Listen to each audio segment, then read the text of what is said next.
Friends, discussion series का day one का part 2 में स्वागत है आपका, है ना। पार्ट 2 में स्टार्ट करेंगे जहाँ पे हमने लेफ़्ट किया था पार्ट 1 में, क्वेश्चन नंबर 8 पे। अगेन ये अगर लास्ट पार्ट 1 आप नहीं देख चुके हैं तो आपको मैं बता दूं, ये जेईई मेन 2023 का क्वेश्चन है और ये टोटल एक पेपर का क्वेश्चन उठाया हुआ है जिसमें कि आपको सारे चैप्टर्स का रिवीजन हो जाएगा। सारे चैप्टर्स का जिस चैप्टर से क्वेश्चन आता है वो सारे चैप्टर का रिवीजन हो जाएगा। पहला, दूसरा, चाहे आप जेईई एस्पायरेंट्स हो या नीट एस्पायरेंट्स हो, दोनों का लेवल में कुछ ज़्यादा फ़र्क नहीं है, तो दोनों के लिए फ्रूटफुल होने वाला है ये लेक्चर, तो स्किप ना करें। उसके अलावा ये क्वेश्चन को मैं ट्राई करूँगा कि सॉल्व करूँ और डिटेल में आपको मैं व्यू दूं कि इसके अलावा और क्या पॉसिबिलिटी हो सकता है या इसी क्वेश्चन को और कैसे कैसे हैंडल कर सकते हैं, क्या क्या सोच सकते हैं। फार्मूले का भी रिवीजन हो जाएगा इस लेक्चर के थ्रू, तो लास्ट तक देखिएगा और काफ़ी चीज़ें आपको मिलने वाले हैं। ओके जी, इस लेक्चर सीरीज़ का जैसे ये पेपर का डिस्कशन ख़त्म होगा, उसके बाद नेक्स्ट वीडियो जो मैं बनाऊंगा उसमें आपको जेईई का जो फ्रिक्वेंटली आस्क्ड टॉपिक है, जो हर साल जिससे आता ही आता है ऑलमोस्ट, उसका मैं एनालाइज करके लास्ट 5 ईयर का, और फिर मैं एक वीडियो बनाऊंगा और आपको अपडेट दूंगा, मे बी बाय टुडे और टुमारो। ओके जी, ओके, बढ़ते हैं। First of all match list 1 को लिस्ट 2 से मैच करना है। तो एसी जनरेटर में क्या होता है जी, परटेनेंस ऑफ एएलएनसी, नहीं, गलत बात है। ईएमआई, हाँ ईएमआई हो सकता है। इलेक्ट्रोमैग्नेटिक इंडक्शन, याद करो एसी जनरेटर में क्या होता है जी, एसी जनरेटर में ऐसे होता है, ये नॉर्थ हो गया और ये साउथ हो गया, है ना। इसमें क्या होता है जी, बताइए। इस ऐसे क्या होगा, मैग्नेटिक फ्लक्स लिंक्ड रहेगा नॉर्थ से साउथ ऐसे ऐसे, और इसमें एक कॉइल को ऐसे घुमाया जाता है ना, कॉइल को ऐसे इसको रोटेट कराया जाता है। जैसे ये कॉइल हो गया, है ना, ये कॉइल हो गया ऐसे, यहाँ से ब्रोकन रहेगा और इसको मैग्नेटिक फील्ड में रोटेट कराया जाता है, इसको मैग्नेटिक फील्ड में रोटेट कराया जाता है और इससे फ्लक्स लिंकेज चेंज होता है, और इसका फ्लक्स वेरी करता है with sine theta and cos theta, जिसके भी फंक्शन में आप निकालना चाहो। तो ये एक्चुअली एसी जनरेटर का ही है जो इलेक्ट्रोमैग्नेटिक इंडक्शन होता है, ईएमआई इंड्यूस्ड होता है, इसमें पोटेंशियल डिफरेंस क्रिएट होगा तो फिर इसमें करंट फ्लो होगा। ओके जी, तो ए का सेकेंड नंबर आ गया, ए का सेकेंड, ए का 4 यहाँ दे रखा है, ए का 4 दे रखा है, तो ऑप्शन 1 और 2 तो कट गया, ऑप्शन 3 एंड 4 रहता है। ट्रांसफार्मर में देखें तो ट्रांसफार्मर में म्यूचुअल इंडक्शन होता है, क्वालिटी फैक्टर का कोई रोल नहीं होता है उसमें ट्रांसफार्मर में, और एल और सी कोई कंपोनेंट नहीं होता है। तो याद करो ट्रांसफार्मर में कुछ ऐसा होता है, दो ऐसे होते हैं और ये इसमें बहुत सारे कॉइल रहते हैं, लपेटा हुआ ऐसे कॉइल रहता है इसमें इसको बोलते हैं प्राइमरी, इसमें नंबर ऑफ टर्न्स होते हैं एनपी, इसमें नंबर ऑफ टर्न एनएस, इसको सेकेंडरी बोलते हैं, है ना। फिर इसमें वीपी वीएस ऐसे करके निकालते हैं, नंबर ऑफ टर्न्स को कैलकुलेट करते हैं। अगर ये अप ट्रांसफार्मर है कि वोल्टेज अप करने वाला ट्रांसफार्मर है, तो क्या करता है, उसमें एनएस ज़्यादा होता है, नंबर ऑफ सेकेंडरी टर्न्स ज़्यादा होता है ना। फिर वोल्टेज डाउन करना है तो नंबर ऑफ प्राइमरी टर्न्स ज़्यादा होता है, सेकेंडरी कम होता है, तो इस तरह से होता है। और नंबर ऑफ टर्न्स वगैरह निकालते हैं या वोल्टेज डाउन कितना हुआ ये सब निकालते हैं, वॉटेवर हो। तो इसमें म्यूचुअल इंडक्शन होता है, इधर से करंट इसमें फ्लो हुआ इस कॉइल में, तो इसमें क्या होगा, फ्लक्स फ्लो होगा, तो फ्लक्स इससे लिंक करेगा सेकेंड वाले में, तो इस तरह से म्यूचुअल इंडक्शन की वजह से इसमें भी फ्लक्स लिंकेज चेंज होगा, तो इसमें भी ईएमएफ इंड्यूस्ड होगा, उससे ये इसमें करंट फ्लो होगा। तो ये म्यूचुअल इंडक्शन के बेस्ड पे आधारित है। तो बी का हो गया 4, तो यहीं से ऑप्शन तो डिसाइड हो जा रहा है, ऑप्शन नंबर 3 रेजोनेंस फेनोमेनन। अगर एल सी में होता है, L C oscillation, L C resonance, तो रेजोनेंस में जिसमें इंडक्टर और कैपेसिटर दोनों होता है, और रेजोनेंस पे एक सी एक्स एल के बराबर हो जाता है ना, एक्सएल के, और ओमेगा स्क्वायर हो जाता है 1/LC के बराबर, है ना। Omega is equal to under root L और सी, ये सब चीज़ें याद रखना, ठीक है। Qualitative factor sharpness of resonance को बताता है ना। तो अगेन 4 का डी का 3, तो यहाँ से आ जाएगा ऑप्शन नंबर 3। चलो नेक्स्ट पे मूव करते हैं। इसमें ज़रा देखिए, कह रहा है an object moves with speed v1, v2 and v3 along a straight line AB BC and CD। AB BC and CD। AB में यहाँ से मान लो कि ये A है, ये B है, ये B से C है एंड ये C से D है ना। इसमें स्पीड था v1, इसमें था v2, इसमें था v3। ओके जी, बढ़िया। कह रहा है AB BC इक्वल है, ठीक है जी। ये AB और BC इक्वल है and AD is equal to 3AB है। AD is equal to 3AB, ये D है। इसका क्या मतलब है, तीनों इक्वल पार्ट है। कह रहा है AB is equal to 3 times of AB, AD is equal to 3 times of AB, है ना। AB का 3 गुना है AD, यहाँ से यहाँ तक 3 गुना है, और कह रहा है कि ये दोनों इक्वल है, तो 3 गुना होने का मतलब ये वाला भी उतना ही होगा। क्या यार, घुमा के सेम ही बात बता रहा है, बट घुमा रहा है, सीधी बात नहीं बता रहा है। चलो जी, तो इसमें निकालना है average speed of the object.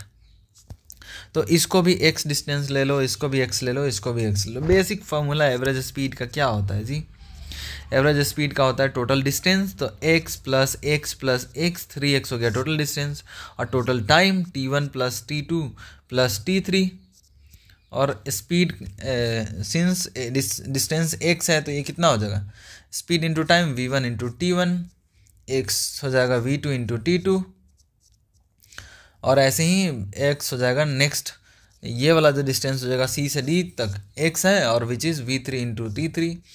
तो डिस्टेंस तीनों का सेम है, बस स्पीड अलग अलग है, तो टाइम भी अलग अलग हुआ। तो t1 t2 को करस्पॉन्डिंग लिख लो, t1 हो जाएगा x/v1, सिमिलरली t2 हो जाएगा x/v2। तो यहाँ से 3x/v1 plus x/v2 plus x/v3, x/v3, है ना। तो इसको पुट कर दो और निकाल लो, एलसीएम इसका ले लो। तो 3x इसका एलसीएम लोगे तो क्या हो जाएगा जी, 3x। ज़्यादा मैं डिटेल में वो नहीं करूँगा, क्वेश्चंस आप खुद ही सॉल्व कर लेना, क्योंकि ये बेसिक है, यहाँ से सॉल्व कर लोगे आप, कुछ नहीं है। बस यहाँ से मैं बता देता हूँ, v1 v2 v3 का एलसीएम लोगे तो तीनों को मल्टीप्लाई करोगे, ये ऊपर चला जाएगा, और 3 ऑलरेडी है और नीचे ये 3 है, तो 3 v1 v2 v3 में सिर्फ और सिर्फ ऑप्शन नंबर 3 आ रहा है।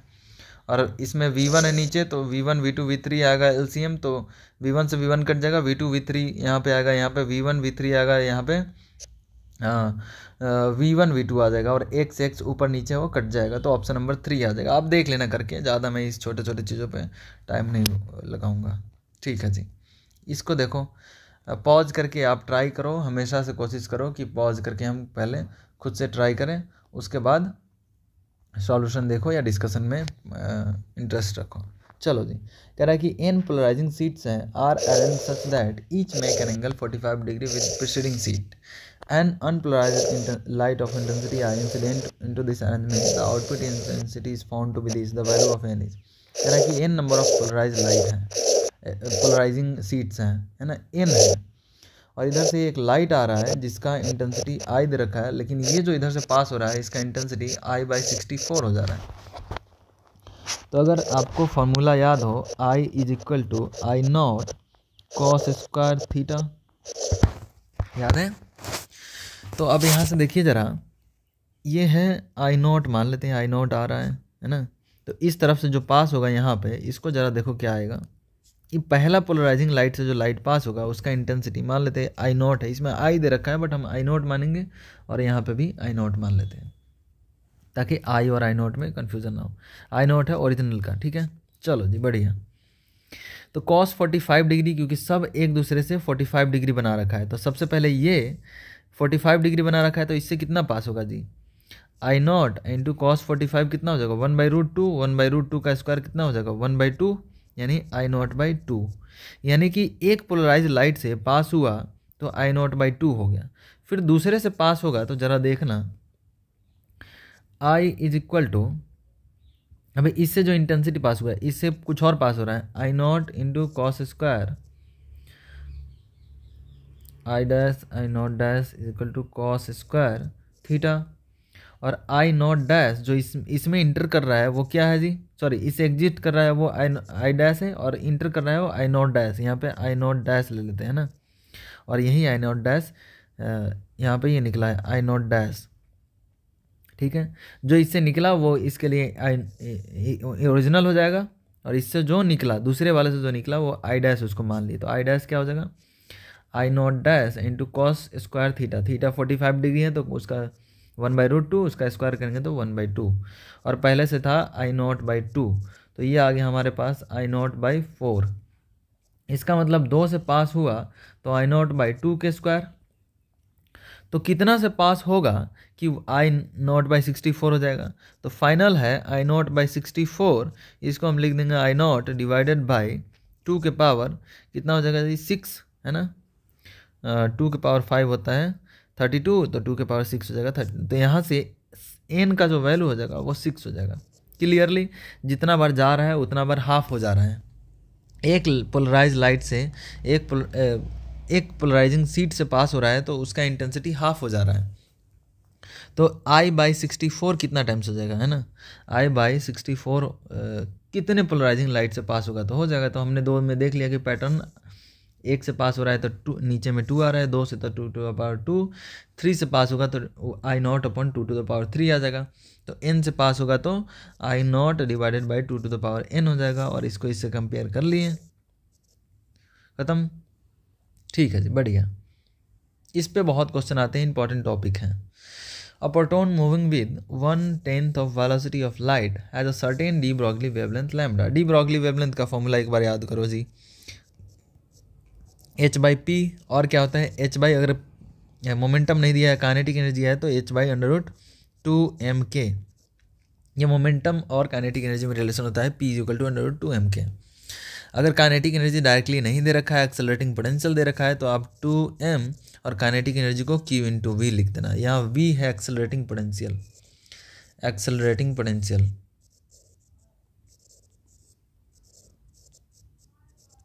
ठीक है जी, बढ़िया, एक्सेलरेटिंग पोटेंशियल, और ये चार्ज है q है, चार्ज पार्टिकल का चार्ज, जो भी पार्टिकल को एक्सेलरेट करा है। अच्छा जी, तो इसका रिकैप हो गया। अगर मान लो गैसियस मॉलिक्यूल्स दे रखा है तो आपको h/√2m और k की जगह पे काइनेटिक एनर्जी जो होता है गैसियस मॉलिक्यूल्स का, अगर आइडियल गैस है तो 3/2 kT होता है, 3/2 इंटू kB इंटू टी, ये kB है बोल्ट्जमैन कांस्टेंट, T है absolute temperature, temperature in kelvin, ये 2 से 2 कैंसिल हो जाएगा, और ये m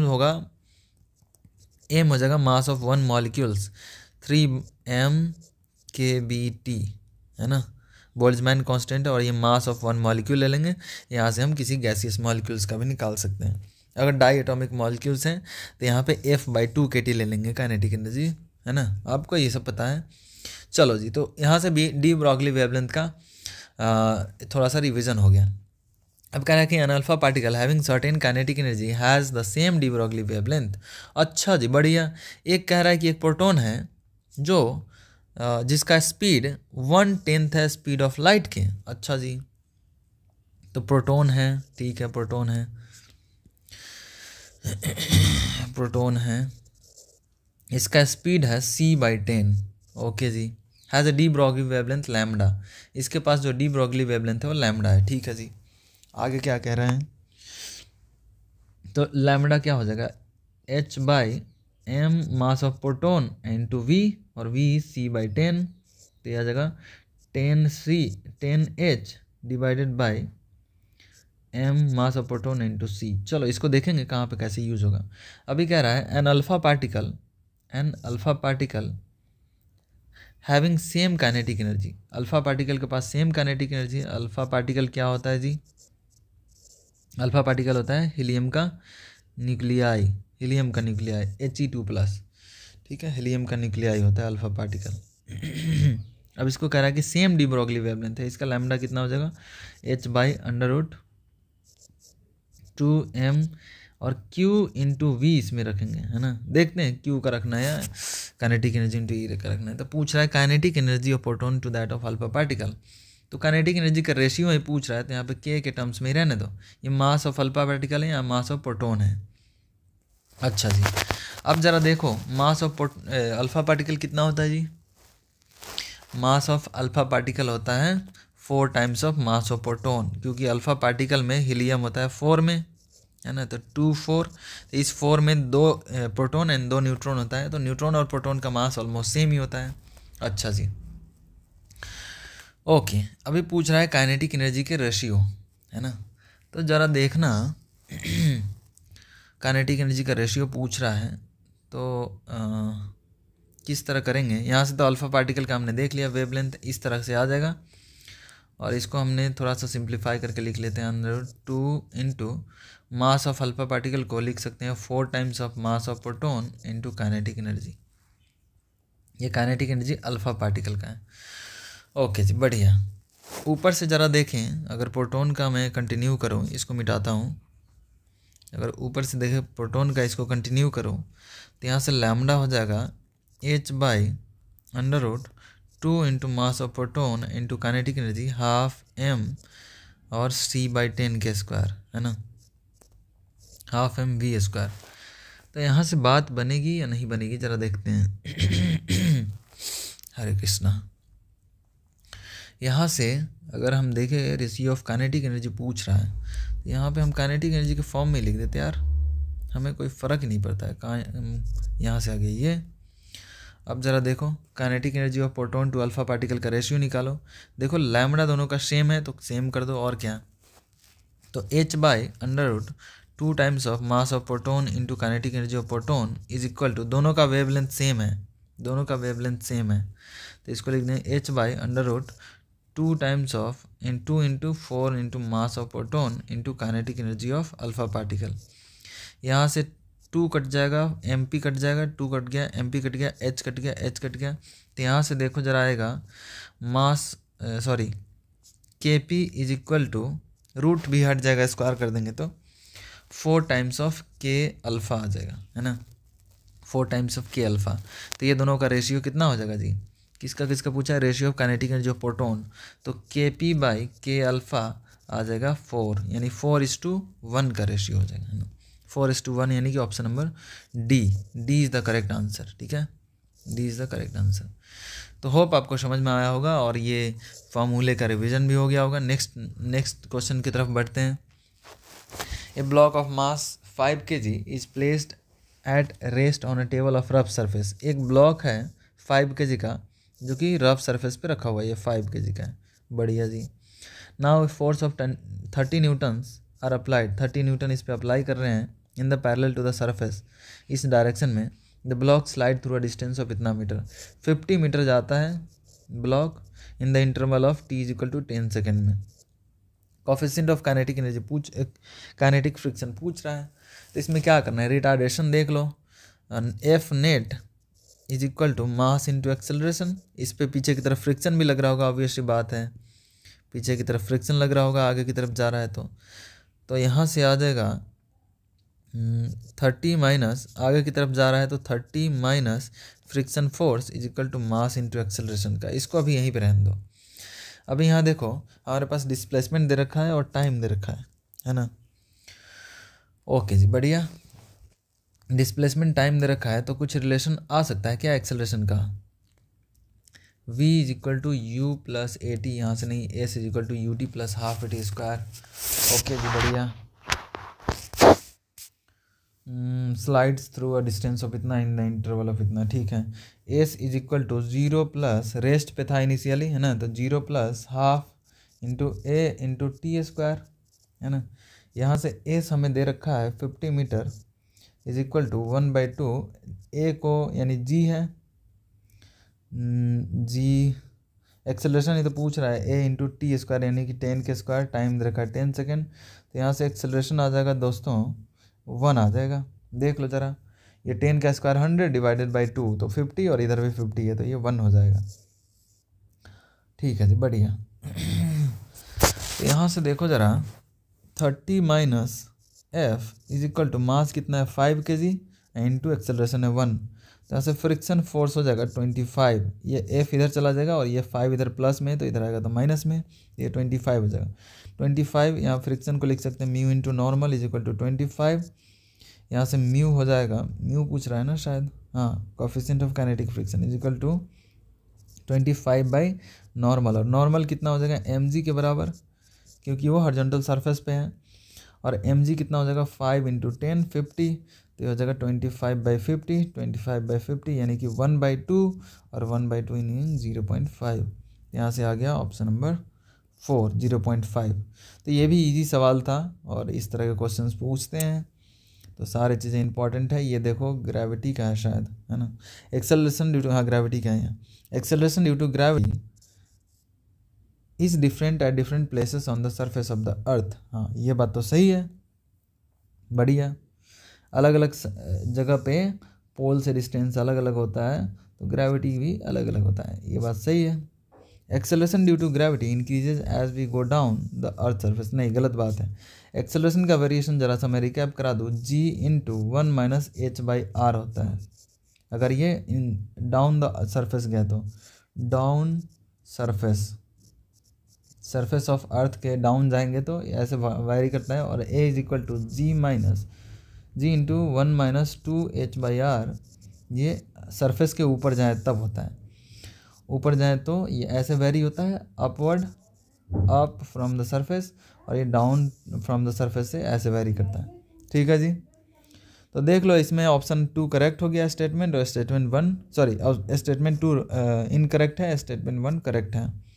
तो कौन सा हो जाएगा जी, statement 1 true and statement 2 false, तो ये हो जाएगा ऑप्शन। ठीक है जी, बढ़िया।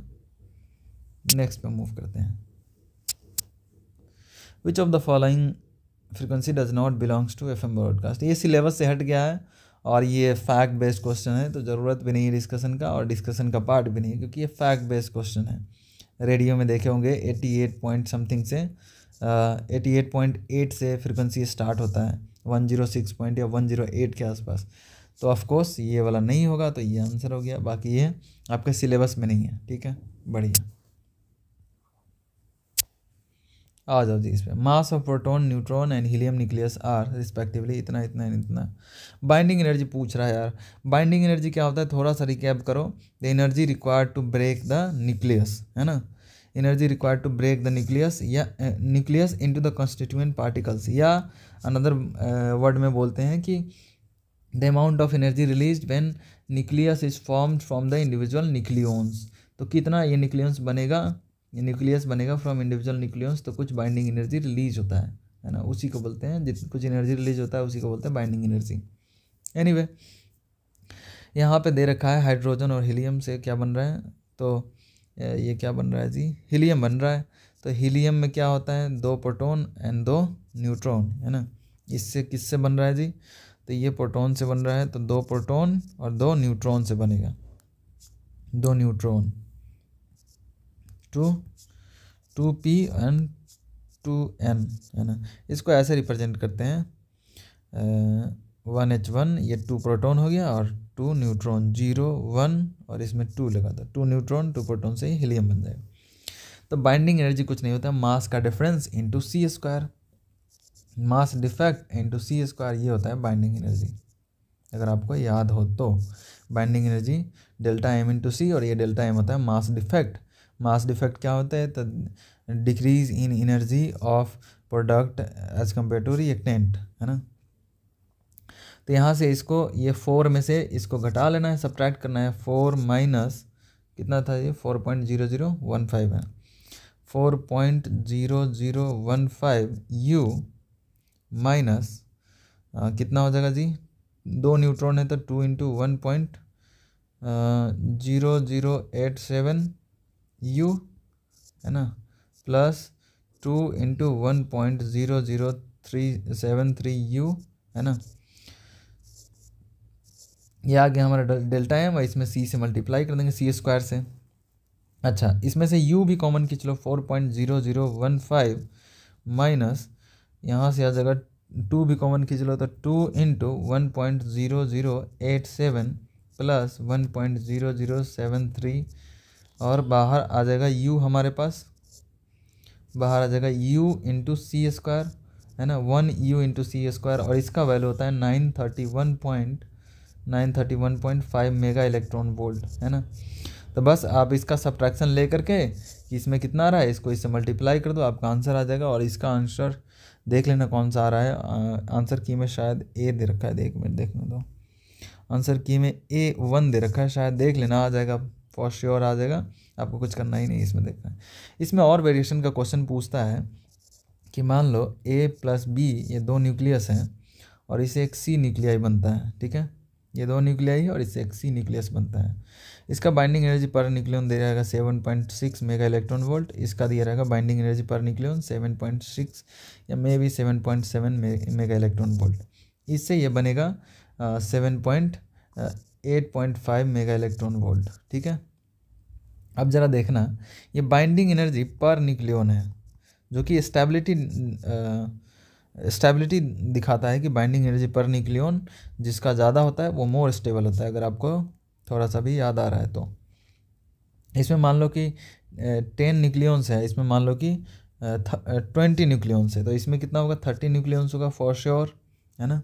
न्यूक्लियंस तो नंबर ऑफ न्यूक्लियंस कंजर्व भी रहेगा। अच्छा जी, तो ज़रा देखो, इसमें बाइंडिंग एनर्जी आ रहा है 76 पर न्यूक्लियन है इतना, तो 10 न्यूक्लियन का कितना होगा, उससे मल्टीप्लाई कर दो, और इसमें आ जाएगा 7.7 में 2 से मल्टीप्लाई करोगे तो 7 दूना 14, 7 दूना 14 15, 154 आ जाएगा, 15.4, और उसमें एक जीरो लगा होगा तो 154 मेगा इलेक्ट्रॉन वोल्ट आ जाएगा, ठीक है, बढ़िया। इसका ज़रा देखो 8.5 है तो 5 3 15 के 5 8 3 24 125, तो ये आ जाएगा 255 मेगा इलेक्ट्रॉन वोल्ट। अब ज़रा बच्चों को ये कन्फ्यूज़न आता है कि ये देखो 255 है और यहाँ पे देखो 154 को 76 में ऐड करोगे तो ये आएगा 0, 5 7 12 1 13 के 3, और ये 230 आ रहा है। इसका एनर्जी ज़्यादा है एज कम्पेयर टू इसका, नहीं, ऐसे नहीं सोचना है, ये बाइंडिंग एनर्जी इसका है, मतलब इसको ब्रेक करने में कितनी एनर्जी लगेगी और ये दोनों न्यूक्लियस को ब्रेक करने में कितनी एनर्जी लगेगी। ये मत सोचना है कि ये तो एनर्जी इस तरफ बढ़ गया तो इसको कुछ एनर्जी दिया है, नहीं, इस रिएक्शन में एनर्जी लिबरेट हुआ है, निकला है ना, रिलीज हुआ है, एक्सोथर्मिक रिएक्शन है, एनर्जी रिलीज हुआ है। कैसे रिलीज हुआ है, तो बाइंडिंग एनर्जी पर न्यूक्लियन इसका बढ़ गया, मतलब इस न्यूक्लियस को ब्रेक करने में जो एनर्जी लगेगा वो बढ़ गया। इसका मतलब क्या हुआ, इसका स्टेबिलिटी बढ़ गया, इसको तोड़ने में ज़्यादा एनर्जी लगेगी, इतना ज़्यादा लगेगा एनर्जी। इसका एनर्जी नहीं, इसका बाइंडिंग एनर्जी है, और ये इसका एनर्जी नहीं है कि एनर्जी हमें देना पड़ा तो यहाँ एनर्जी बढ़ गया, नहीं, इस तरह से नहीं सोचना है, ये गलत अप्रोच है। ये इसका बाइंडिंग एनर्जी है, इसको तोड़ने में इतना एनर्जी लगेगा, इसको तोड़ने में इतना एनर्जी लगेगा, तो इसका मतलब ये हुआ कि इसको तोड़ने में ज़्यादा एनर्जी लग रहा है, ये ज़्यादा स्टेबल हो गया, तो होना भी चाहिए, ये ज़्यादा स्टेबल होगा तभी तो ये फ्यूजन रिएक्शन हुआ, अदरवाइज़ नहीं होता, है ना। ठीक है, तो आप इसमें एनर्जी रिलीज हुआ या एब्जॉर्ब हुआ, ये इंपॉर्टेंट है, इसको समझना कि इसमें एनर्जी रिलीज हुआ है ना कि एब्जॉर्ब हुआ है, क्योंकि ये बाइंडिंग एनर्जी है ना कि एनर्जी ऑफ सी है ना, बाइंडिंग एनर्जी है। Hope understood. मूव करते हैं नेक्स्ट क्वेश्चन पे। Steel wire of mass per unit length इतना and is under the tension of इतना, speed of the transverse wave, कुछ नहीं है, स्पीड का फॉर्मूला क्या होता है, √T/μ होता है, ये लगाना है और कुछ नहीं लगाना है। चलो जी, बढ़िया, आ जाएगा आंसर फॉर श्योर। इसमें आ जाइए जरा, question number 18। An intrinsic semiconductor है, intrinsic semiconductor, N type semiconductor और पी टाइप सेमीकंडक्टर, इसमें पूछ रहा है, और मेटल्स हैं, इसमें पूछ रहा है फर्मी लेवल। याद है दोस्तों, फर्मी लेवल क्या होता है जी, ये होता है कंडक्शन बैंड और ये होता है वैलेंस बैंड, है ना। ये जो गैप होता है मेटल में ओवरलैप हो जाता है, energy gap between conduction band and valence band, ये एक दूसरे में अगर मेटल हो तो एक दूसरे पर ओवरलैप हो जाता है, तो एनर्जी गैप 0 हो जाता है ना। तो फर्मी लेवल ये दोनों के बीच में लाई करेगा, तो देख लो मेटल का कहाँ हो जाएगा, Fermi level inside the conduction band, हाँ, इनसाइड द कंडक्शन बैंड, क्योंकि ओवरलैप कर जाएगा। फर्मी लेवल मतलब एनर्जी लेवल इसके जो होगा वो कंडक्शन बैंड में लाई कर जाएगा, इसलिए इलेक्ट्रॉन इटसेल्फ यहाँ पे ही ये दो एक दूसरे को ओवरलैप कर जाता है, तो डी का तो 4 हो जाएगा। ठीक है जी, बढ़िया, डी का 4 सारे जगह दे रखा है, यहाँ भी, अरे इससे बात नहीं बना। चलो जी, बढ़िया। अब देखो एन टाइप सेमीकंडक्टर में ज़रा देखते हैं, एन टाइप में होता क्या था, ज़रा याद कीजिए। एन टाइप में जो एन टाइप सेमीकंडक्टर कब बनता है, जब उसमें फॉस्फोरस ऐड करते हैं तो पेंटावेलेंट ऐड करते हैं। तो पेंटावेलेंट में देखो सिलिकॉन है, इसका इलेक्ट्रॉन्स जो लास्ट होगा वो 14th इलेक्ट्रॉन, जो 14वां इलेक्ट्रॉन होगा वो जिस भी ऑर्बिट में फिल होगा उससे एक हायर ऑर्बिट में 15th इलेक्ट्रॉन होगा। जैसे सिलिकॉन और फास्फोरस में क्या फ़र्क है, एक इलेक्ट्रॉन इसमें एक्स्ट्रा ऐड हो जाता है ना। एनर्जी लेवल डायग्राम में एक इलेक्ट्रॉन इसमें ज़्यादा होगा तो वो जो लास्ट इलेक्ट्रॉन होगा उसका एनर्जी लेवल सिलिकॉन के जो पहले लास्ट इलेक्ट्रॉन है उससे ज़्यादा होगा, तो इसमें एनर्जी लेवल बड़ा हो जाता है। ये सिलिकॉन का था एनर्जी लेवल, ये सिलिकॉन का था एनर्जी लेवल वैलेंस बैंड का। और इसमें जो इम्प्योरिटी ऐड की है फॉस्फोरस का, उसका एनर्जी लेवल यहाँ हो जाता है, कंडक्शन बैंड के नियर चला जाता है, जिससे कि इलेक्ट्रॉन यहाँ से यहाँ इजीली वैलेंस बैंड से कंडक्शन बैंड में चला जाता है, ये फर्मी लेवल से। तो एन टाइप में नियर द कंडक्शन बैंड होगा, ये हो जाएगा, और नियर द वैलेंस बैंड नहीं, ये नहीं होगा। बी का ये ए नहीं होगा, फर्मी मिडिल ऑफ द नहीं, तो बी का 3 नंबर हो जाएगा। बी का 3 नंबर कहाँ गया जी, बी का 3 नंबर ए में है और बी का, हाँ बस यही होगा, है ना। और भी ऑप्शन वेरीफाई कर लेते हैं। 4 नंबर हमने वेरीफाई कर लिया और 3 नंबर वेरीफाई कर लिया। ए और सी को वेरीफाई कर लेते हैं। सी में क्या है, पी टाइप है, और ए में इंट्रिंसिक है। इंट्रिंसिक सेमीकंडक्टर में क्या होगा जी, फर्मी लेवल वैलेंस बैंड के पास ही लाई करता है, फर्मी लेवल वैलेंस बैंड के पास ही लाई करता है, मतलब यहीं से एनर्जी लेवल होता है। तो कहाँ चला गया देखिए ज़रा, फर्मी लेवल इनसाइड द, ये नहीं, ये तो उसका है, हाँ। तो 3 और 4 तो ऑक्यूपाई हो गया, 1 और 2 बचा हुआ है। तो Fermi level near the balance band, ये हो जाएगा इंट्रिंसिक का 1 का, ओके जी बढ़िया। तो Fermi level near the balance band, Fermi level middle of the balance band and the conduction band, हाँ। तो इसमें सॉरी, इसमें जो सिलिकॉन होता है, जो प्योर इंट्रिंसिक होता है, उसमें जो फर्मी लेवल होता है वो थोड़ा सा ऊपर होता है, और जो प्योर हो जाएगा इंट्रिंसिक, उसमें ये फर्मी लेवल यहाँ पे हो जाएगा, इंट्रिंसिक के केस में मिडिल में हो जाएगा, है ना, बढ़िया। इंट्रिंसिक के केस में मिडिल में हो जाएगा। बी का 3 Fermi level near the conduction band, ठीक है। तो ऑप्शन नंबर ए हो जाएगा, एक बार आप देख लेना, ठीक है। कुछ ज़्यादा नहीं है, फर्मी लेवल का ही कॉन्सेप्ट इसमें यूज़ किया है, और कुछ न्यूमेरिकल्स वगैरह है नहीं। नेक्स्ट क्वेश्चन पे मूव करते हैं। Find the magnetic field at the point P in the figure, curve position in a circle. यहाँ पे मैग्नेटिक फील्ड निकालना है।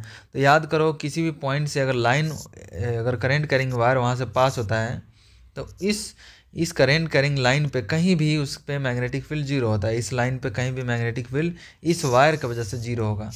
तो यहाँ पे सिमिलर कॉन्सेप्ट यूज़ करना है। इस वायर की वजह से पी पे मैग्नेटिक फील्ड जीरो हो जाएगा। तो बचेगा सिर्फ इसके, यहाँ से 2 पार्ट में डिवाइड कर लो। ये सेमी इन्फाइनाइट है और यह है सेमी सर्कुलर।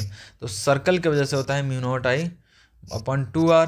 तो इसका 1/2 हो जाएगा क्योंकि सेमी सर्कल है।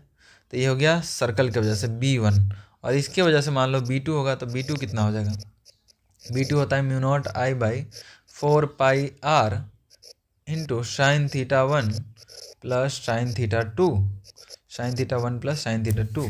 और यहाँ पे देख रहे हैं तो एक तरफ है 90 डिग्री और एक तरफ है 0, है ना। सेमी इन्फाइनाइट में एक थीटा 0 हो जाएगा, एक 90 डिग्री हो जाएगा। तो ये 90 डिग्री होगा तो एक 1 और एक 0। यहाँ से आ जाएगा mu naught I upon 4πr। तो दोनों को ऐड कर दो, इसको और इसको ऐड कर दो, तो देख लो कौन सा आएगा। Mu naught I upon 4πr, एक तो इसमें आ रहा है और एक में 4πr म्यू नॉट आई अपन, और ये 1/2। दोनों ऑप्शन सेम ही है क्या जी, नहीं, एक में 2π है, एक में पाई है। तो यहाँ पे देखो 2πr आ जाएगा, जबकि 4πr आना है। तो 2π इंटू 2r 4πr, ये हो जाएगा ऑप्शन नंबर 2। देख लेना आप एक्सपेंड करके।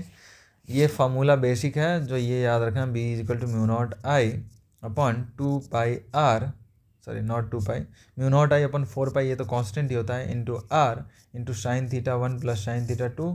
ये sine theta 1 plus sine theta 2 ये वायर की वजह से होता है। अगर इन्फानाइट है तो दोनों ऐसे वायर की तरफ वजह से होता है। यहाँ पे ये r डिस्टेंस पे ये थीटा 1 और ये थीटा 2, है ना, ये करंट कैरिंग वायर है।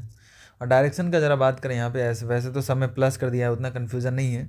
तो आप राइट हैंड थंब रूल से निकाल सकते हैं, या तो आप इस करेंट के लॉन्ग अपना ऑल 4 फिंगर्स को घुमाइए, थंब राइट हैंड के फिंगर्स को घुमाइए, थंब दे देगा मैग्नेटिक फील्ड का डायरेक्शन, है ना। तो यहाँ पे क्लियरली मैग्नेटिक फील्ड आउटवर्ड होगा, और इसके वजह से अगर थंब को इस डायरेक्शन में रखते हो अपने राइट हैंड के और बाकी 4 फिंगर्स को इसके अराउंड घुमाते हो, तो यहाँ पे भी ऑल 4 फिंगर्स यहाँ पे बाहर की तरफ आएगा, है ना। तो ये सॉरी ये डॉट हो जाएगा, बाहर की तरफ हो जाएगा, नॉट क्रॉस, है ना। तो बाहर की तरफ मैग्नेटिक फील्ड हो जाएगा दोनों की वजह से, तो इसलिए ऐड हो जाएगा। ओके जी, बढ़िया। अभी नेक्स्ट क्वेश्चन पे मूव करते हैं। Average kinetic energy of molecules of the gas. Average kinetic energy पिछले क्वेश्चन में ही हमने डिस्कशन किया था, जब डी ब्रॉगली वेवलेंथ निकाला था, तो F/2 nRT होता है, F/2 RT होता है ना, F/2 RT, F/2 KT, है ना, F/2 के 3/2 KT average kinetic energy for ideal gas के लिए होता है, जब गैस को हम एक स्फेरिकल मानते हैं, स्फेयर मानते हैं। तो ये K होता है बोल्ट्जमैन कांस्टेंट, T होता है टेम्परेचर इन केल्विन। तो ये सिर्फ और सिर्फ टेम्परेचर पे डिपेंड करता है और डिग्री ऑफ फ्रीडम पे डिपेंड करता है। तो प्रोपोर्शनल टू एब्सोल्यूट टेम्परेचर सही बात है, प्रोपोर्शनल टू प्रेशर गलत बात है। Kinetic energy depends only on temperature. Kinetic energy of gas molecules हमेशा याद रखो, प्रेशर वॉल्यूम किसी भी चीज़ पे डिपेंड नहीं करता है, सिर्फ और सिर्फ टेम्परेचर पे डिपेंड करता है। अगर उसका टेम्परेचर चेंज हो रहा है तो उसका काइनेटिक एनर्जी, उसका एनर्जी चेंज होगा, अदरवाइज नहीं होगा। तो प्रेशर का नहीं होता फंक्शन, वॉल्यूम का नहीं होता है, depend on the nature of the gas, नहीं यही हो जाएगा बस, proportional to the absolute temperature. ठीक है जी, बढ़िया। सिर्फ और सिर्फ काइनेटिक एनर्जी टेम्परेचर पे डिपेंड करता है और किसी भी चीज़ पे नहीं। अच्छा जी, बढ़िया। अब ज़रा देखिए ये क्वेश्चन, इसमें तो कुछ पूछा ही नहीं यार, वर्क डन पूछा है। ये फोर्स डॉट डिस्प्लेसमेंट होता है F.S, और डिस्प्लेसमेंट निकल जाएगा। डिस्प्लेसमेंट क्या होता है?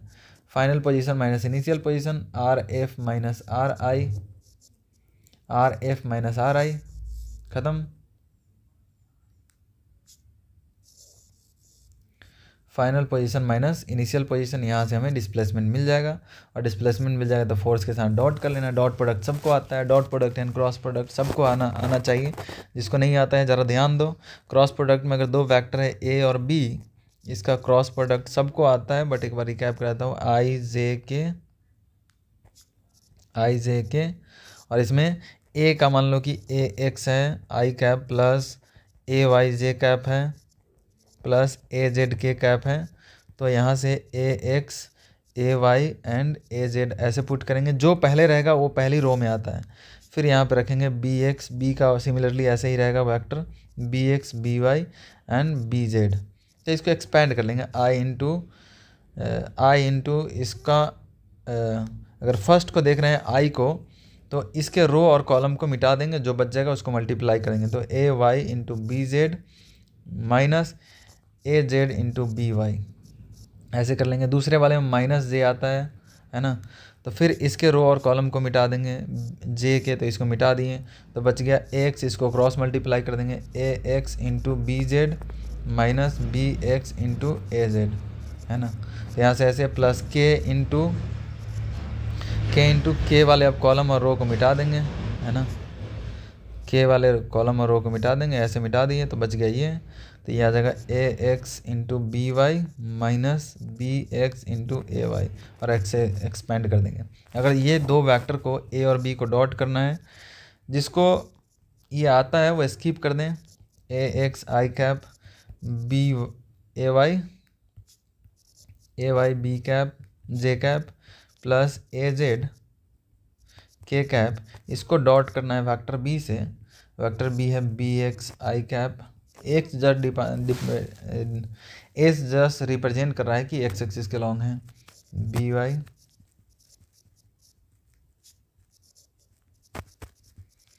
इसको डॉट करने पे I के साथ मल्टीप्लाई होता है, AX BX plus AY BY and plus AZ BZ, है ना।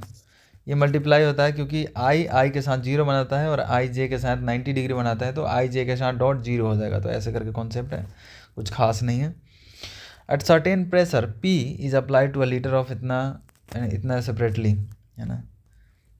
सेम प्रेशर अप्लाई कर रहे हैं अ litre of water per 1 litre of water per and 2 litre of a liquid separately. Water gets compress to इतना and whereas the liquid get compress to इतना। The ratio of bulk modulus. Bulk modulus क्या होता है दोस्तों bulk modulus होता है P upon delta V by V.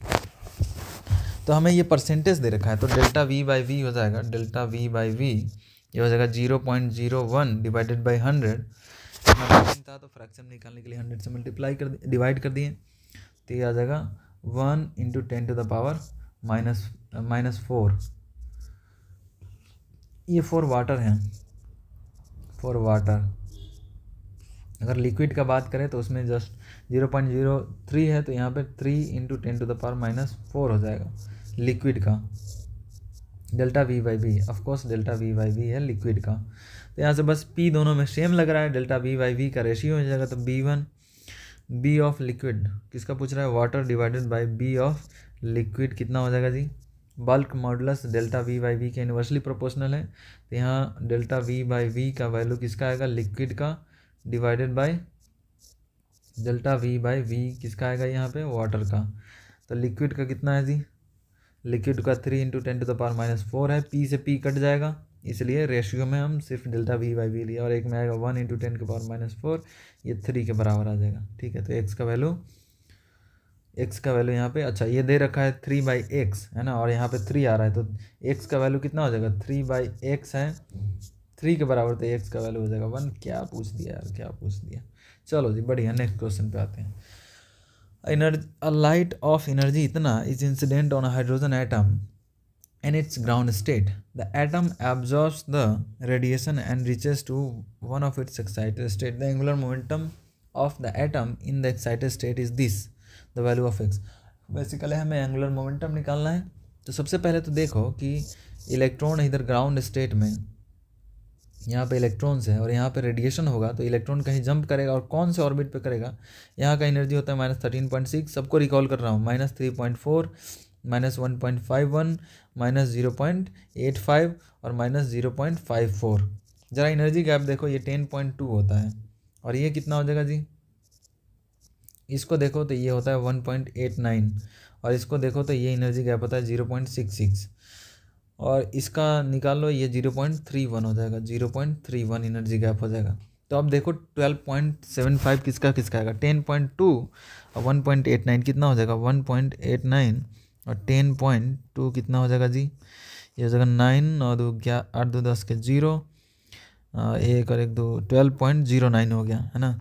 तो 12.75 लाना है, इसमें 0.66 ऐड करो ज़रा, 0.66 ऐड करो, तो 9 6 15 6 1 7, हाँ ये 12.75 है। इसका मतलब n = 4 पे वो गया होगा, n = 2, n = 3, n = 4। तो इलेक्ट्रॉन्स जंप करके यहाँ से यहाँ पे गया होगा। ठीक है, इसका मतलब उसमें nth ऑर्बिट में जो एंगुलर मोमेंटम होता है nh/2 पाई, तो 4th ऑर्बिट में कितना होगा, 4h/2 पाई, और इसमें h का वैल्यू दे रखा है, तो एंगुलर मोमेंटम हो जाएगा 4 इंटू, अच्छा ये 2 से ये 4 कट जाएगा 2 टाइम्स में, तो 2/पाई इंटू h का वैल्यू दे रखा है, कितना दे रखा है जी, कितना दे रखा है 4.14 into 10 to the power -15 electron volt second. इसी के फॉर्म में लिख देंगे, तो यहाँ से आ जाएगा 8.28 इंटू 10 के पावर -15/पाई है ना। और यहाँ पे एक फॉर्म में दे रखा है x/पाई के फॉर्म में, इसको x और इंटू 10 टू पावर -17 है यहाँ पे, तो इसको उसके बराबर पुट ही कर दो, और क्या, ज़्यादा दिमाग नहीं लगाने का। = x/पाई इंटू 10 टू द पावर -17 है, -17। तो यहाँ से पाई से पाई कैंसिल हो जाएगा, यहाँ से x का वैल्यू आपको मिल जाएगा, ये पॉइंट में x का वैल्यू आपको मिल जाएगा 828, देख लेना मिल जाएगा। ये 10 के पावर 15 है, इधर आएगा तो 10 के पावर +15 हो जाएगा, तो 10 के पावर -2, और ये इधर जाएगा तो 10 के पावर -2 इस तरफ से इस तरफ आएगा, तो 10 के पावर 2 हो जाएगा, तो 8.28 इंटू 10 के पावर 2 828 हो जाएगा। चलो जी बढ़िया, आ गया होगा समझ में। ये एनर्जी लेवल्स, ये डायग्राम याद होना चाहिए, और गैप तो आप कैलकुलेट कर लोगे विदिन सेकेंड, ये आपको याद रखना पड़ेगा है ना। एक फार्मूला भी है वो एनर्जी का, E = -13.6 Z²/n², तो ये भी याद रखना, इससे यहाँ पर ये कैलकुलेट हो जाता है। n = 1 के लिए, Z = 1 के लिए एनर्जी हो जाएगा 13.6, n = 2 पुट करोगे तो 13.6 डिवाइडेड बाई 4, तो ऐसे करके आप एनर्जी लेवल कैलकुलेट कर सकते हो। बढ़िया जी, आ जाओ यहाँ पे। A charge particle of 2 microcoulomb separated by a potential difference of accelerated by a potential difference of इतना। अच्छा जी, एक चार्ज पार्टिकल है Q is equal to 2 microcoulomb, accelerate करने एक्सेलरेटिंग पोटेंशियल दे रखा है 100 वोल्ट, ठीक है जी। Enters uniform magnetic field B दे रखा है 4 milli tesla by at right angle to the direction of field, ठीक है जी, यानी ट्रांसवर्स मैग्नेटिक फील्ड में इंटर कर रहा है। तो magnetic the charge particle complete semi circle of radius इतना, अच्छा R दे रखा है 3 centimetre, very good. The mass of the charge particle is, mass पूछ रहा है क्या है, तो जरा देखो, क्या देखो जी, देखो देखो देखो कौन आया, कौन आया, अरे बहुत अच्छा क्वेश्चन आया। यहाँ से चार्ज पार्टिकल इंटर कर रहा है परपेंडिकुलरली ऐसे, और एक सेमी सर्कल बना करके निकल रहा है, ठीक है, और इसका रेडियस दे रखा है। आर का फॉर्मूला अगर आपको याद हो mv/qb होता है, और डेरिवेशन भी याद रखना ये कैसे आता है, फॉर्मूला अगर नहीं याद होता है तो mv²/r सेंट्रीपिटल फोर्स ये इज इक्वल टू होता है q into V cross B का फोर्स के बराबर होता है q into V cross B, यानी qvb sine theta, sine 90 degree, तो qvb हो जाएगा, v से v ये कैंसिल हो जाएगा, तो यहाँ से r आता है mv/qb, ठीक है। यहाँ से मास निकालोगे तो मास हो जाएगा हमारे पास Q into B into R divided by V, और सब कुछ दे रखा है, v नहीं पता है आपके पास, तो आपको करना क्या है, क्या करना है, कुछ करना ही नहीं है। कैसे नहीं करना है जी, करना तो पड़ेगा। तो आपको करना क्या है, mv के जगह पे आपको देखो जरा पोटेंशियल दे रखा है एक्सेलरेटिंग पोटेंशियल, तो काइनेटिक एनर्जी और एक्सेलरेटिंग पोटेंशियल में रिलेशन होता है q इंटू वी का, है ना। चार्ज हमें दे रखा है और एक्सेलरेटिंग पोटेंशियल दे रखा है ना, 2 इंटू 10⁻�6 ये चार्ज हो गया, और एक्सेलरेटिंग पोटेंशियल दे रखा है 100 वोल्ट, तो ये गया काइनेटिक एनर्जी, और उसको रेडियस को हम कन्वर्ट कर लेंगे काइनेटिक एनर्जी में। mv होता है p के बराबर p/qb, p होता है लीनियर मोमेंटम, और p को लिख सकते हैं √2mk डिवाइडेड बाई qb, और यहाँ से हम मास को निकाल सकते हैं, वो हो जाएगा, ज़रा दोनों तरफ स्क्वायर कर दो, तो r² q² b², अरे इसको भी स्क्वायर कर दिए और इसको भी स्क्वायर कर दिए, है ना, और qb को इस तरफ भेज दिए, तो ये आ जाएगा 2mk का, तो यहाँ से 2 आ जाए, सॉरी यहाँ से m आ जाएगा r² q² b² divided by 2k। Kinetic energy हम कैलकुलेट कर चुके हैं ऊपर, ये काइनेटिक एनर्जी और कुछ नहीं है, काइनेटिक एनर्जी यहाँ पे हम निकाल चुके हैं, इसमें पुट कर देना। b का वैल्यू दे रखा है, q का वैल्यू दे रखा है, और r का वैल्यू दे रखा है। रिमेंबर r का वैल्यू सेंटीमीटर में है, तो इसको मीटर में कन्वर्ट करना मत भूलना। q का वैल्यू और मैग्नेटिक फील्ड मिली टेस्ला में दे रखा है, तो इसको टेस्ला में कन्वर्ट करना मत भूलना, आपको आंसर मिल जाएंगे, वेरी इजी है। ओके जी, ज़रा इसमें आओ। कर amplitude of a particle executing SHM is 3 centimetre, अच्छा एम्पलीट्यूड दे रखा है 3 centimetre, very good. The displacement eight which the kinetic energy will be 25% more than the potential energy, यानी कि काइनेटिक एनर्जी 25% मोर है किससे, पोटेंशियल एनर्जी 25% हायर है potential energy से। तो क्या अगर 25% पोटेंशियल एनर्जी का उससे उतना हाई है, तो काइनेटिक एनर्जी को लिख सकते हैं K E is equal to potential energy plus 25% of potential energy, जितना पोटेंशियल एनर्जी था उसका 25% और ऐड कर दिए ताकि दोनों के इक्वल हो जाए। अभी यहाँ से देखो ना, काइनेटिक एनर्जी मोर है पोटेंशियल एनर्जी के 25% से, है ना, तो kinetic energy is equal to potential energy plus potential energy का 25%, ताकि दोनों को इक्वल कर देंगे, क्योंकि ये ज़्यादा है, तो ये ज़्यादा है तो इसमें उतना ऐड करो तभी बराबर होगा। ओके जी, ग्रेट। काइनेटिक एनर्जी होता है हाफ mv², शाबाश। पोटेंशियल एनर्जी होता है हाफ kx², तो ये 1/4 हो जाएगा 25/100, तो पोटेंशियल एनर्जी कॉमन खींच लो, इंटू 1 + 1/4, ये हो जाएगा 5/4, तो half mv² is equal to potential energy का फार्मूला होता है स्प्रिंग में हाफ kx² इंटू 5/4, ये हाफ से हाफ खत्म हो गया। m into v² is equal to, v को हम लिख सकते हैं, याद करो SHM में फॉर्मूला होता है v का ω√a² - x², ये बहुत इंपॉर्टेंट है, तो v² हो जाएगा ω² इंटू a² - x², तो m into ω² into a² - x², यहाँ से आ गया, इज इक्वल टू k होता है, ज़रा देखना, f is equal to mass into acceleration, और ये के एक्स के बराबर होता है, यहाँ से ये के है स्प्रिंग कांस्टेंट है ना। हाँ, अगर एसएचएम में स्प्रिंग ब्लॉक सिस्टम हो रहा है तो के का वैल्यू कितना होता है जी, ये एक्स हो जाता है m/k इंटू ए। ये माइनस में होता है, ऑफ कोर्स माइनस में होता है। तो ये ओमेगा स्क्वायर का वैल्यू होता है, तो ओमेगा हो जाएगा √m/k, तो ओमेगा स्क्वायर हो जाएगा m/k। तो यहाँ से के को क्या लिख सकते हैं, यहाँ से ज़रा देखना, के को लिख सकते हैं m ओमेगा स्क्वायर। ज़रा देखना, के को लिख सकते हैं, हमने गड़बड़ कर दिया क्या, यहाँ से ओमेगा स्क्वायर हो जाता है m/k, है ना। तो यहाँ से के हो जाएगा m/ओमेगा स्क्वायर, है ना। तो यहाँ से पुट कर देंगे के का वैल्यू m/ओमेगा स्क्वायर इंटू एक्स स्क्वायर 5/4। और यहाँ से आप कैलकुलेट कर लेना, आ जाएगा आपको एक्स का वैल्यू पूछ रहा है ना, द डिस्प्लेसमेंट एट विच, है ना। ए का वैल्यू दे रखा है 3 सेंटीमीटर, इसमें पुट कर देना ए का वैल्यू 3 सेंटीमीटर, तो एक्स का वैल्यू आ जाएगा आपको। ठीक है जी, चलो नेक्स्ट क्वेश्चन पे आते हैं। वीडियो लॉन्ग हो रहा है इसलिए हम चाह रहे हैं कि स्किप करें, बस अप्रोच दिखा रहे हैं, तो आप खुद ही कैलकुलेट कर लोगे, बेसिक है। ये पोटेंशियोमीटर आपके सिलेबस में नहीं है, हट गया है, तो डिस्कशन का कोई मतलब नहीं है। ठीक है, अच्छा जी। A thin cylindrical rod of length इतना is placed horizontally on a principal axis of a concave mirror। एक concave mirror है, इसके principal axis पे thin cylindrical रखा हुआ है। thin मतलब बहुत पतला है ना, इसका रेडियस निगलिजिबल है। ठीक है जी, इसके एक्सिस पे रखा हुआ है।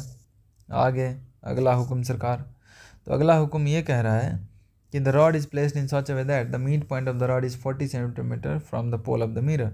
यानी यहाँ से पोल ऑफ द मिरर का जो दूरी है वो 40 सेंटीमीटर। ठीक है सरकार, आगे बताइए। अच्छा, इसका लेंथ 10 सेंटीमीटर है, तो ये 5 सेंटीमीटर हो गया और ये भी 5 सेंटीमीटर हो गया। डेटा सब लिखते चलो। The length of the image formed by the mirror will be. अच्छा, जो लेंथ होगा इसका, इस सिलेंडर का, उस वो पूछ रहा है। और इसका फोकल लेंथ दे रखा है क्या, हाँ फोकल लेंथ 20 सेंटीमीटर दे रखा है। मतलब यहाँ पे ये 50% पे यहाँ पे आ जाएगा 20 सेंटीमीटर। यहाँ है फोकल लेंथ, ये एफ।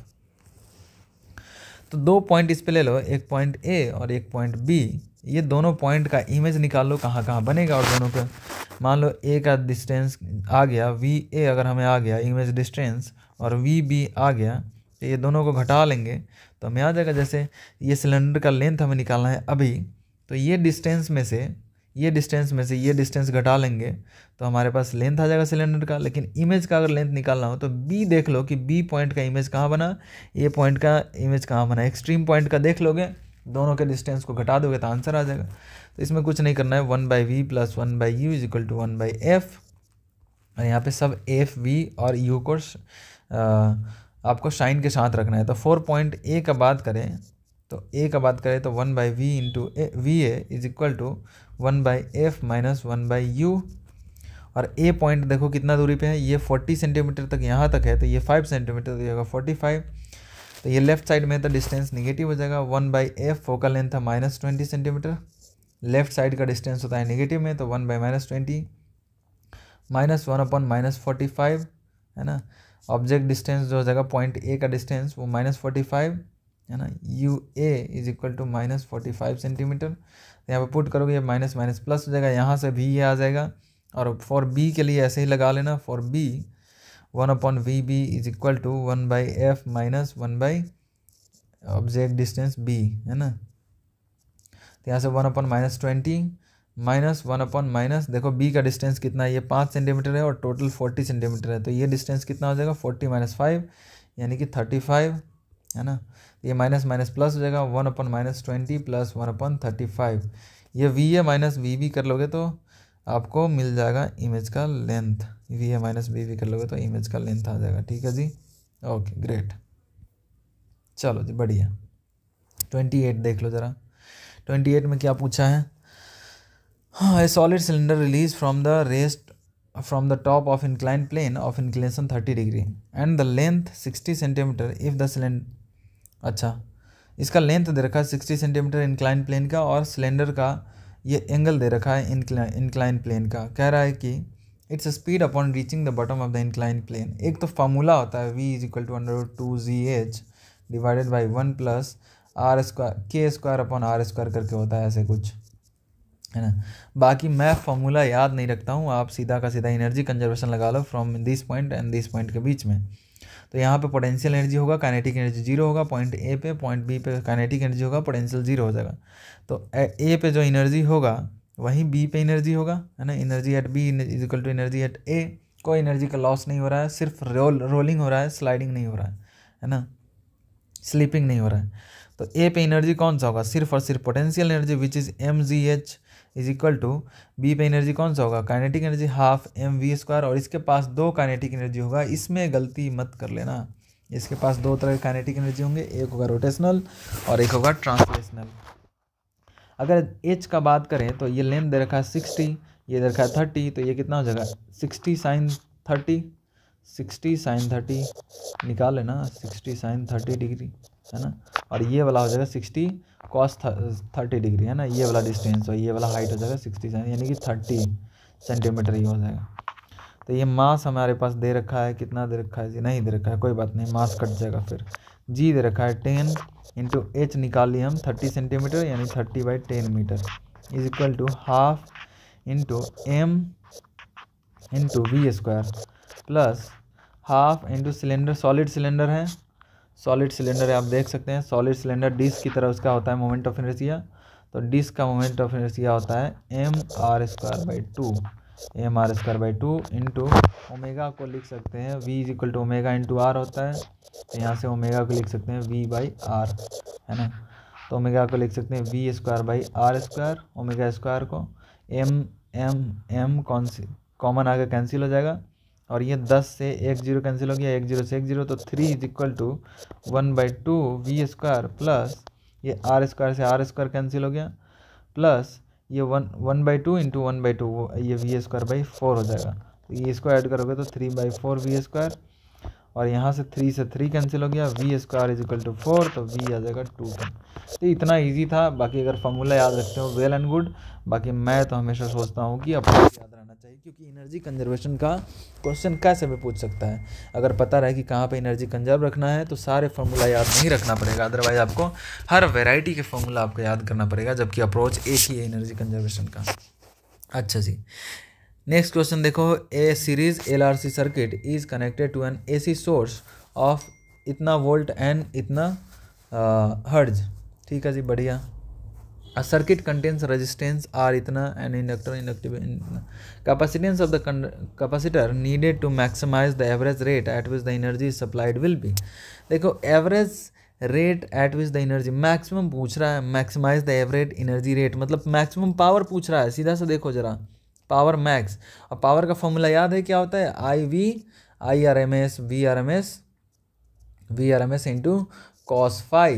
तो ये मैक्सिमम कब होगा, जब cos फाई मैक्सिमम हो, और cos फाई मैक्सिमम कितना होता है 1, और ये 1 कब होगा, जब फाई इज इक्वल टू 0 हो। इसका मतलब याद करो, जो ऊपर की तरफ क्या होता है XL, और नीचे की तरफ XC, और इधर की तरफ रेजिस्टेंस R, इधर की तरफ करंट। तो एक बात बताओ, और इसी से हमने इम्पिडेंस निकाला था कि अगर XL ज़्यादा है XC से, तो XL माइनस XC ऊपर हो जाएगा, और इम्पिडेंस इधर आ जाएगा under root R² plus XL minus XC के स्क्वायर। ऐसे करके हमने इम्पिडेंस निकाला था Z, और इसको हमने फाई बोला था। तो फाई 0 हो जाएगा, इसका मतलब क्या हुआ, जो रिजल्टेंट इम्पिडेंस होगा वो इस एक्सिस पे लाई कर जाए, ताकि R से वो 0 एंगल बनाए। तो R से 0 एंगल कब बनाएगा, जब ये इक्वल हो जाएगा इसके, XL इक्वल हो जाएगा XC के, क्योंकि दोनों का सब्ट्रैक्शन 0 हो जाएगा, तभी तो ये 0 एंगल बनाएगा R से, तभी तो cos फाई 0 होगा, फाई 0 होगा, तभी तो cos 1 होगा, और तभी तो पावर मैक्सिमम होगा। तो XL is equal to XC कर दो, XL का वैल्यू होता है 1/ओमेगा ओमेगा इंटू L, और XC का वैल्यू होता है 1/ओमेगा C। ओमेगा नहीं दे रखा है, लेकिन फ्रिक्वेंसी दे रखा है ना। टाइम पीरियड होता है 2π/ओमेगा, है ना, और फ्रिक्वेंसी हो जाएगा यहाँ से 1 टाइम पीरियड, तो फ्रिक्वेंसी हो जाएगा ω/2π, है ना, और ओमेगा हो जाएगा 2πf। तो 2π इंटू फ्रिक्वेंसी दे रखा है 50, ये 100π हो गया, 100π। तो यहाँ से पुट कर दो ओमेगा का वैल्यू, और एल का वैल्यू दे रखा है विच इज़ 79.6 ओम। तो यहाँ से सी कैलकुलेट कर लेना, ठीक है, माइक्रोफैराड में बताना है, आ जाएगा आंसर। 30 नंबर देखो एक बार, equal positive point charge, two equal positive point charge are separated by distance 2a. The distance of a point from the center of the line joining between the two charges on the equatorial line perpendicular bisector at which the force experienced by the test charge q naught becomes maximum is this. ये क्या कह रहा है, बड़ी बड़ी language में बताया है. 2 पॉइंट चार्ज है, इक्वल है और दोनों 2a डिस्टेंस पे सेपरेटेड है, दोनों प्लस क्यू चार्ज है. एक क्यू नॉट चार्ज है, क्यू नॉट. ये कह रहा है कि बीच में कहीं मैक्सिमम, कहाँ पे मैक्सिमम फोर्स एक्सपीरियंस करेगा वो डिस्टेंस पूछ रहा है. वो दे रखा है डिस्टेंस एक्चुअली a/x = a/√x है ना. x = मान लो कि ये डिस्टेंस कुछ है ना. डिस्टेंस मान लो कि ये r है ना. r दे रखा है a/√x, तो x का वैल्यू पूछ रहा है कितना होगा. अच्छा जी, क्या मैक्सिमम इस पे फोर्स कहाँ पे लगेगा. तो एक बात बताओ, इस पॉइंट पे है तो यहाँ पे तो इक्विलिब्रियम में होगा. जितना ये रिपल्सन फोर्स इस तरफ लगा रहा होगा उतना ही ये इस तरफ रिपल्सन फोर्स लगा रहा होगा. तो दोनों इक्वल एंड अपोजिट फोर्स क्या होगा, कट जाएगा. लेकिन जैसे जैसे ये पॉइंट यहाँ से ऊपर जाएगा इस पे फोर्स ये इधर लगाएगा, ये इधर, और ये फोर्स घटता चला जाएगा. पहले तो यहाँ से यहाँ 0 है तो कहीं जा करके ये बढ़ना शुरू करेगा, 0 से किसी पॉइंट पे जाएगा, फिर बढ़ते बढ़ते बढ़ते एक मैक्सिमम आएगा, फिर वहाँ से घटना शुरू हो जाएगा. क्योंकि इन्फिनिटी पे जाएगा तो बहुत कम ये फोर्स लगाएगा, ये भी बहुत कम लगाएगा क्योंकि बहुत दूर हो गया. और यहाँ पे है, इस पॉइंट पे भी नेट फोर्स 0 हो रहा है. यहाँ से इसके वजह से बहुत फोर्स है, इसके वजह से भी बहुत फोर्स है, लेकिन एक दूसरे का फोर्स कैंसिल आउट कर दे रहा है. दैट इज़ वाई इस पर नेट फोर्स 0 है. और इन्फिनिटी पे भी नेट फोर्स 0 हो जाएगा. तो बीच में कहीं मैक्सिमम होगा, तो बीच में कहीं मान लो कि r डिस्टेंस पे जाके इस पे फोर्स मैक्सिमम है. तो r डिस्टेंस पे इसका दूरी कितना हो जाएगा, ये 2 है टोटल डिस्टेंस. तो ये a है, ये a है, दोनों चार्ज के बीच का डिस्टेंस दे रखा है 2 है. और ये r है तो ये हो जाएगा √a² + r². तो ये फोर्स लगाएगा, मान लो ये एंगल थीटा है तो ये भी एंगल थीटा होगा. वर्टिकली अपोजिट एंगल ये थीटा होता है, ये थीटा है तो ये भी थीटा. तो ये दो लाइन है, दोनों एक दूसरे को कट कर रहा है, तो ये थीटा तो वो भी थीटा. सिमिलरली इधर भी इस भी ट्रायंगल में देखें तो ये भी थीटा हो जाएगा, तो ये भी थीटा हो जाएगा, है ना, सिंपल. तो इस चार्ज पे क्यू नॉट पे 2 फोर्स लग रहा है, एक इधर और एक इधर, है ना. और कितना एंगल बना रहा है, वर्टिकल से थीटा. तो ऊपर की तरफ f cos थीटा एक की वजह से और दूसरे की वजह से भी f cos थीटा. तो 2f cos थीटा आ जाएगा. और एक की तरफ इधर f sin थीटा, इधर f है. फोर्स का वैल्यू सेम होगा, मैग्नीट्यूड सेम होगा क्योंकि डिस्टेंस दोनों का सेम है. ये भी f sin थीटा. तो you can see that f sin theta दोनों एक दूसरे का अपोजिट है, कैंसिल कर देगा. तो नेट फोर्स जो होगा वो 2f cos थीटा हो जाएगा. तो f net = 2f cos theta, 2f cos theta. और f का वैल्यू कितना हो जाएगा जी, f हो जाएगा k × q नॉट. एक चार्ज का ये वैल्यू और एक q नॉट का वैल्यू डिवाइडेड बाई डिस्टेंस के स्क्वायर. और डिस्टेंस कितना है, √a² + r². उसको स्क्वायर करेंगे तो रूट हट जाएगा, a² + r² बच जाएगा. तो यहाँ से आ गया 2k q not q divided by a² + r² into cos theta का वैल्यू देख लो ज़रा. ये राइट एंगल ट्रायंगल है ये, और ये डिस्टेंस है r, ये एंगल है थीटा. तो कॉस थीटा होता है b/h. तो ये है h यानी कि √a² + r². तो कॉस थीटा हो जाएगा b/h यानी r/a² + r². ये हो जाएगा r/√a² + r². अब इसको हमें कह रहा है कि मैक्सिमम फोर्स चाहिए. तो मैक्सिमम फोर्स तब आता है जब उसको डिफ्रेंशिएट करेंगे डिस्टेंस के रिस्पेक्ट में, क्योंकि फोर्स का वेरिएशन डिस्टेंस के साथ हो रहा है. तो इसका डिफ्रेंशिएट करके और निकाल लेना आंसर. बहुत थोड़ा सा लंबा है, थोड़ा सा लेंदी है, 1-2 क्वेश्चन ऐसे ही रहता है, बहुत ज़्यादा लेंदी नहीं. अगर आपको घबराहट हो रहा है तो लो मैं कर दे रहा हूँ. 2 × k × q नॉट. इसको डिफ्रेंशिएट करोगे, पहले तो इसको सिंप्लीफाई कर लो. 2k q × q not into r divided by, इसके पावर 1 है, इसके पावर 1/2 है, तो पावर ऐड हो जाएगा. तो a² + r² के पावर 1 + 1/2 यानी 3/2 हो जाएगा. ये हो गया नेट फोर्स. इसको डिफ्रेंशिएट करके 0 कर दो. तो ऊपर वाले को पहले डिफ्रेंशिएट करो. 2q q not into r का डिफ्रेंशिएशन हो जाएगा 1, यहाँ से r² + a² के पावर 3/2. एक को डिफ्रेंशिएट करो, दूसरे को छोड़ो, प्लस दूसरे को करो, पहले को छोड़ो. और माइनस होता है डिवीजन में, तो अब r को छोड़ दे रहे हैं. ये 2k q नॉट को बाहर निकाल लिए, है ना. तो r को छोड़ेंगे. अब इसको डिफ्रेंशिएट करेंगे तो पावर है 3/2 और एक पावर घटा देंगे तो आर स्क्वायर प्लस ए स्क्वायर के पावर 3/2 था, और एक घटाएंगे तो 1/2 हो जाएगा, इंटू आर स्क्वायर का डिफ्रेंसिएशन 2r और ए स्क्वायर का डिफ्रेंसिएशन 0, क्योंकि वो कांस्टेंट है, डिवाइडेड बाय डिवीज़न में हम कर देंगे ये दोनों का स्क्वायर, तो इसके स्क्वायर में आ जाएगा 3/2 से 2 का स्क्वायर करेंगे तो वो कट जाएगा, 3/2 का square divided by R square का 3/2 का स्क्वायर हो जाएगा 3, है ना, 1/2 का 2 कट जाएगा, है ना। खैर इसको जीरो करना है तो नीचे वाला टर्म तो जीरो ही हो जाएगा, उधर चला जाएगा, है ना, जीरो की तरफ। ये जीरो वैल्यू कब होगा, जब ऊपर वाला टर्म जीरो होगा। ये भी कांस्टेंट है, उधर फेंक दो, दोनों में कॉमन है, तो हमारे पास बच जाएगा आर स्क्वायर प्लस ए स्क्वायर के पावर 3/2 प्लस, यहाँ से ज़रा देखो ध्यान से, 3/2 r into are square plus A square के पावर 1/2 इंटू 2r। ये 2 से ये 2 कैंसिल हो जाएगा, और इसमें से आर स्क्वायर प्लस ए स्क्वायर के पावर 1/2 कॉमन खींच लो, तो बच जाएगा हमारे पास आर स्क्वायर प्लस ए स्क्वायर, ये 1/2 है, तो यहाँ पे इसमें से एक 1 बच जाएगा पावर में, तो इसके पावर 1 और माइनस इसके पावर 1 माइनस, यहाँ पे माइनस होगा जी, कहाँ गया जी, यहाँ पे माइनस होगा, यहाँ पे माइनस होगा, माइनस ये 2 से 2 कैंसिल हो गया, तो 3 इंटू आर ये हो जाएगा 3r square is equal to 0। अब ये तो 0 नहीं हो सकता क्योंकि इस रूट के अंदर ये है, तो ये 0 होगा या तो ये 0 होगा, तो यहाँ से एक बार देखो ज़रा, R square plus A square minus 3r square is equal to 0, तो यहाँ से आ जाएगा A square is equal to 2r square, और यहाँ से r आ जाएगा a/√2, तो a/√2 आया डिस्टेंस जहाँ पे फोर्स मैक्सिमम होगा, और यहाँ पे देखो क्या दे रखा है जी, a/√x दे रखा है, और हमारा आया a/√2, तो इसका मतलब x का वैल्यू कितना होगा 2। ठीक है जी, नेक्स्ट वीडियो में मिलते हैं, और तब तक के लिए बाय बाय, और होप आपने एंजॉय किया होगा लेक्चर। और नेक्स्ट वीडियो में हम पिछले 5 साल के एनालिसिस को आपके सामने प्रेजेंट करेंगे, और उसमें बताएंगे कि कितने इम्पॉर्टेंट कौन कौन से चैप्टर हैं और कौन कौन से हमें करने चाहिए, तो पूरे एनालिसिस के साथ, और कौन कौन सा फार्मूला है जो इम्पोर्टेंट है, ये सारे डिटेल में मैं आपको बताऊंगा। So thank you so much for watching the lecture, thank you.